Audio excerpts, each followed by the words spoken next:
بسم اللہ الرحمن الرحیم۔ عورت کے لیے اپنے خاوند کو مجازی خدا کہنا جائز نہیں ہے، کیونکہ خدا ترجمہ ہے واجب الوجود کا، اور واجب الوجود صرف ایک ہی ہے، یعنی اللہ تبارک تعالیٰ کی ذات، جو کہ حقیقی خدا ہے اور وہی سب کا خدا ہے۔ خدا میں کوئی مجاز نہیں ہے، یہی توحید کا تقاضا ہے۔ البتہ اگر کوئی عورت اپنے شوہر کو مجازی خدا کہہ دے تو اس سے کفر لازم نہیں آئے گا اور نکاح پر کوئی اثر نہیں پڑے گا، لیکن ایسا کہنا نہیں چاہیے۔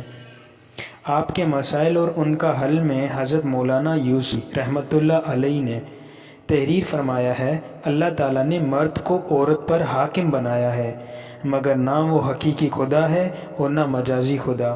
حاکم کی حیثیت سے اسے بیوی پر ظلم و ستم توڑنے کی اجازت نہیں،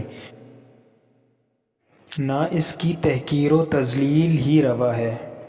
جو شوہر اپنی بیویوں پر زیادتی کرتے ہیں وہ بدترین قسم کے ظالم ہیں۔ آپ کو اپنی بیوی سے حسن سلوک کے ساتھ پیش آنا چاہیے، اور جو ظلم و زیادتی کر چکے ہیں اس کی تلافی کرنی چاہیے۔ شوہر کو خدائی منصب پر فائز سمجھنا ہندوؤں کا طریقہ ہو تو ہو، اسلام کا طریقہ بہرحال نہیں۔ البتہ عورت کو اپنے شوہر کی عزت و احترام کا یہاں تک حکم ہے کہ اس کا نام لے کر بھی نہ پکارے اور اس کے کسی بھی جائز حکم کو مسترد نہ کرے۔ جزاک اللہ۔